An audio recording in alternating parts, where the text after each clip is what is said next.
नमस्कार दोस्तों। आज की क्लास में हम आपको क्लोरोफाइसी यानी कि हरे शैवालों के बारे में बताने जा रहे हैं। तो चलिए शुरू करते हैं। तो देखिए दोस्तों, ये क्लोरोफाइसी के मेंबर्स जो होते हैं सामान्यतः क्लोरोफिल ए व बी के प्रभावी होने के कारण ये कैसे दिखाई देते हैं, ये हरे रंग के दिखाई देते हैं। इसी कारण इनको हम हरे शैवाल कहते हैं। ठीक है दोस्तों, इनका आवास कैसा होता है? तो देखिए फ्रेंड्स, आवास जो है ये ज़्यादातर अलवण जलीय यानी कि फ्रेश वाटर में रहते हैं, स्वच्छ जल में रहते हैं। और इसके अलावा कुछ लवण जलीय भी पाए जाते हैं, जैसे कि खारे जल में। तो खारे जल में कौन कौन से पाए जाते हैं? तो जैसे अल्वा हो गया, कोलेरपा हो गया इत्यादि। अल्वा और कोलेरपा नामक शैवाल ये समुद्री जल में यानी कि खारे जल में पाए जाते हैं। इनका अपवाद भी है कि जो वाउचेरिया नाम का शैवाल होता है, ये वाउचेरिया नामक शैवाल नम स्थान में पाया जाता है। ठीक है फ्रेंड्स,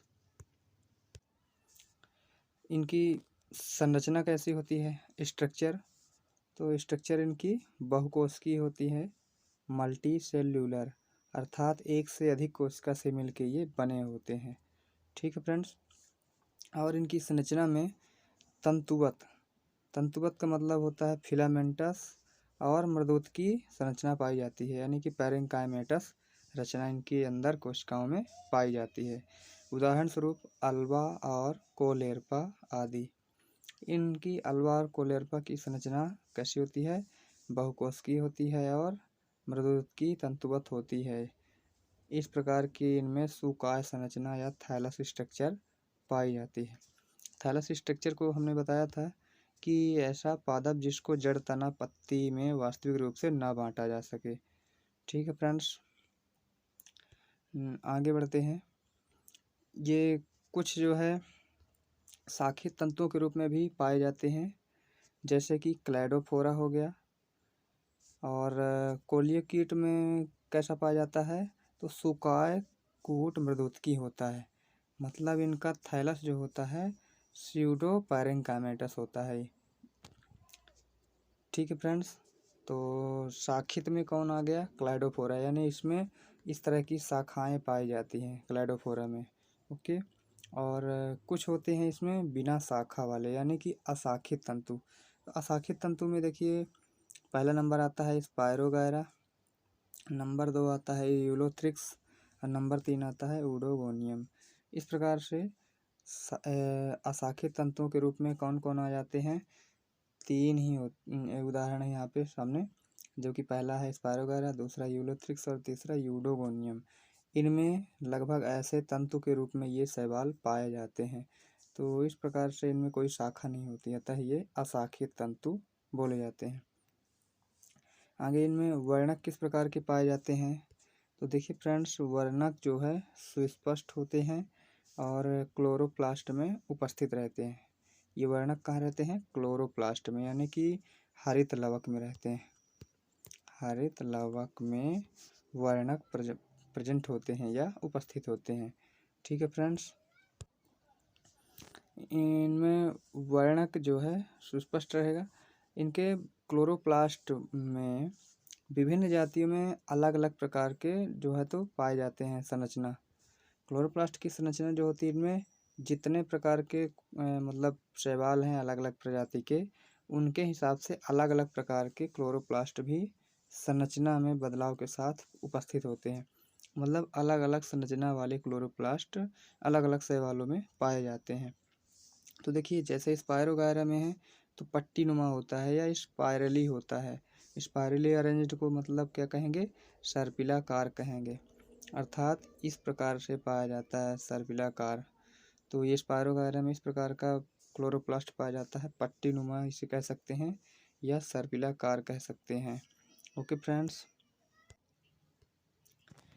यहाँ पास हम कुछ क्लोरोफाइसी के मेंबर्स को दिखा रहे हैं।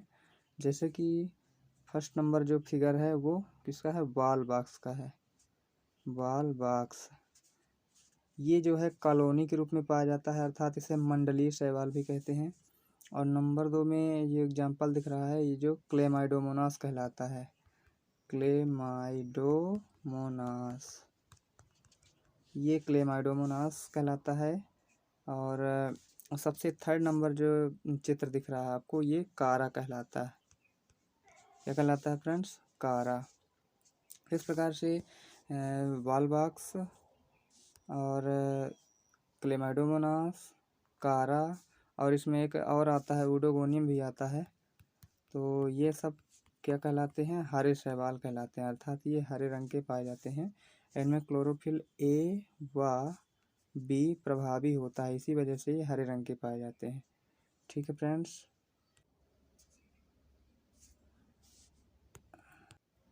नेक्स्ट उदाहरण था इसका जिग्नीमा का।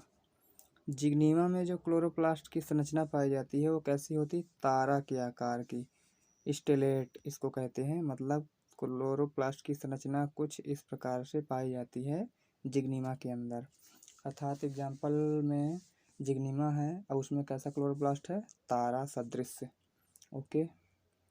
नंबर अगला है इसका कोलियोकीट का। तो कोलियोकीट में कैसा क्लोरोप्लास्ट पाया जाता है? पैराइटल या परिधीय प्रकार का पाया जाता है। ये मतलब कोशिका के भित्ति के साइड में या अगल बगल लगभग परिधि की ओर पाया जाता है। ठीक है फ्रेंड्स। नेक्स्ट है यूलोथ्रिक्स। यूलोथ्रिक्स नामक हरे शैवाल में सी आकार का क्लोरोप्लास्ट पाया जाता है या गर्डिल के आकार का। इसको हम मेखलाकार भी कह सकते हैं। क्या कहेंगे? मेखलाकार। सी आकार या गर्डिल शेप्ड क्लोरोप्लास्ट यूलोथ्रिक्स में पाया जाता है।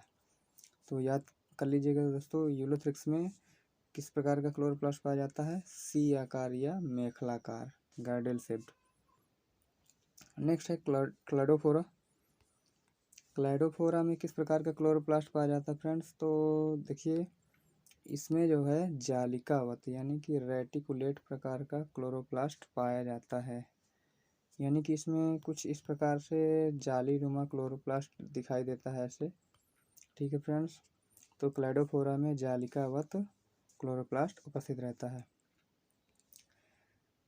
अधिकांश सदस्यों में बात की जाए तो क्लोरोप्लास्ट में एक से अधिक पायरिनाइड पाए जाते हैं या किसी में एक भी पाए जाते हैं। मतलब जो शैवालें होती हैं उनमें पायरिनाइड उपस्थित होता है, और पायरिनाइड क्या होता है? एक प्रकार से स्टार्च ही होता है, जो कि हम संचित भोज्य पदार्थ कह सकते हैं इसको। ये पायरिनाइड या स्टार्च कहाँ पाया जाता है? क्लोरोप्लास्ट में पाया जाता है। और क्लोरोप्लास्ट में कुछ सदस्यों में एक होता है और कुछ में एक से अधिक भी होता है। तो मतलब अधिकांश सदस्यों में जो क्लोरोप्लास्ट में एक से अधिक पायरिनाइड रहते हैं या एक भी हो सकते हैं। और पायरिनाइड को हम क्या कहते हैं? स्टार्च कहते हैं। ठीक है फ्रेंड्स। तो इस प्रकार से शैवालों में संचित भोज्य पदार्थ जो होता है यानी स्टोरेज फूड मटेरियल जो होता है वो क्या कहलाया? स्टार्च कहलाया। यानी कि शैवालों का मुख्य संचित भोज्य पदार्थ है स्टार्च। कुछ शैवालों में ऑयल ड्रॉप्स यानी तेल बूंदक के रूप में भी भोजन संचित करते हैं। यानी ऑयल ड्रॉपलेट्स के रूप में भी कुछ शैवालें भोजन को संचित कर लेती हैं। Okay friends. नेक्स्ट है कोशिका भित्ति। तो जो हरे शैवाल होते हैं उनमें कोशिका भित्ति किस प्रकार की होती है? तो इनमें कोशिका भित्ति जो होती है वो सेलुलोज की बनी होती है, मुख्यतया सेलुलोज की बनी होती है। अब बात करें भीतरी सतह किसकी बनी होती है? तो भीतरी सतह सेलुलोज की ही बनी होती है, जबकि बाहरी सतह जो होती है वो पेक्टोज की बनी होती है। किसकी बनी होती है? पेक्टोज की। इस प्रकार ये सेल वॉल कठोर होती है। ठीक है फ्रेंड्स। अब प्रजनन या रिप्रोडक्शन। तो रिप्रोडक्शन देखते हैं इसमें कितने प्रकार का होता है। तो सबसे पहला होता है कायिक जनन। कायिक जनन ये ज़्यादातर तंतु के टूटने से या विभिन्न प्रकार के स्पोर्स से बनने के कारण होता है। मतलब कायिक जनन कैसा होगा? यदि कोई तंतु टूट जाता है या इस तरह से दो विभिन्न भागों में टूट जाता है तो प्रत्येक तंतु विकसित होकर के नया पौधा को जन्म देता है, या विभिन्न प्रकार की स्पोर्स अगर बनते हैं तब भी उस विधि से कायिक जनन हो जाता है। नेक्स्ट है अलैंगिक जनन। तो अलैंगिक जनन किस प्रकार का है? तो अलैंगिक जनन जो है फ्लैजिला युक्त जू स्पोर्स से होता है। मतलब इसमें कशाभिका युक्त चल बीजाणु जो होते हैं उनके द्वारा होता है। जूस्पोर को क्या बोलते हैं? चल बीजाणु बोलते हैं। तो इन चल बीजाणुओं द्वारा जो है तो अलैंगिक प्रजनन होता है। अब ये चल बीजाणु बनते कहाँ हैं? तो ये चल बीजाणु जूस्पोरेंजिया के अंदर बनते हैं, या इसे हम चल बीजाणुधानी भी कहते हैं। तो इसके अंदर ये बनते हैं। तो अलैंगिक जनन किस तरह से संपन्न हो रहा है? इनमें फ्लैजिला युक्त जूस्पोर से संपन्न हो रहा है। और ये जूस्पोर कहाँ बन रहे हैं? तो जूस्पोरेंजिया या चल बीजाणुधानी में बन रहे हैं। ओके फ्रेंड्स, अब देखते हैं लैंगिक प्रजनन में। तो लैंगिक प्रजनन किस प्रकार से संपन्न होता है इसमें? तो देखिए फ्रेंड्स, लैंगिक प्रजनन में लैंगिक कोशिकाओं के बनने से बहुत विभिन्नता दिखाई देती है इनमें। जैसे इसके कारण 3 प्रकार का लैंगिक जनन में संपन्न होता है। पहला नंबर होता है आइसोगैमस यानी समयुग्मकी। इसमें दोनों गैमेट सेम होंगे और दोनों में फ्लैजिला पाए जाते हैं। तो एक तो हो गया समयुग्मकी। दूसरा होता है एनाइसोगैमस यानी असमयुग्मकी, यानी कि एक में फ्लैजिला होगा और एक में फ्लैजिला नहीं होगा, लेकिन दोनों की संरचना बिल्कुल समान होगी। इस तरह से कुछ होगी। और पहले वाले में कैसी होती थी? इस तरह से होती थी, दोनों में फ्लैजिला पाए जाते थे इस तरह से। तो आइसोगैमस में दोनों में फ्लैजिला पाए जा रहे हैं, और एनाइसोगैमस में एक में फ्लैजिला है, एक में फ्लैजिला नहीं है, लेकिन संरचना बिल्कुल समान है। ठीक है फ्रेंड्स। और ऊगैमस में कैसा होता है? ऊगैमस को अंडयुग्मकी या विषमयुग्मकी कहते हैं। तो ऊगैमस में लगभग एक बिल्कुल छोटा टाइप का होता है, कुछ इस प्रकार से, इस ढंग से, और इसमें फ्लैजिला होता है, जूस्पोर टाइप का दिखता है, और एक बड़ा सा गोल अचल अंड बनता है या एग बनता है। तो इस प्रकार से ये मेल गैमीट हो गया और ये फीमेल गैमीट हो गया। तो मेल गैमीट और फीमेल गैमीट में काफ़ी भिन्नता होती है। मेल गैमीट छोटा और चलायमान होता है और फीमेल गैमीट बड़ा व अचल होता है। तो इस प्रकार से शैवालों में 3 प्रकार से लैंगिक जनन होता है। पहला नंबर हो गया आइसोगैमस, दूसरा नंबर हो गया एनाइसोगैमस और तीसरा नंबर हो गया ऊगैमस। इस प्रकार से शैवाल लैंगिक प्रजनन करते हैं। तो दोस्तों, यदि हमारा वीडियो अच्छा लगा हो आपको तो प्लीज़ वीडियो को लाइक करें और हमारे चैनल को सब्सक्राइब करें, और साथ में बेल आइकन ज़रूर दबाएं ताकि हमारा जब भी अगला वीडियो बने तो आपको सबसे पहले नोटिफिकेशन प्राप्त हो। वीडियो देखने के लिए आप सबका बहुत बहुत धन्यवाद।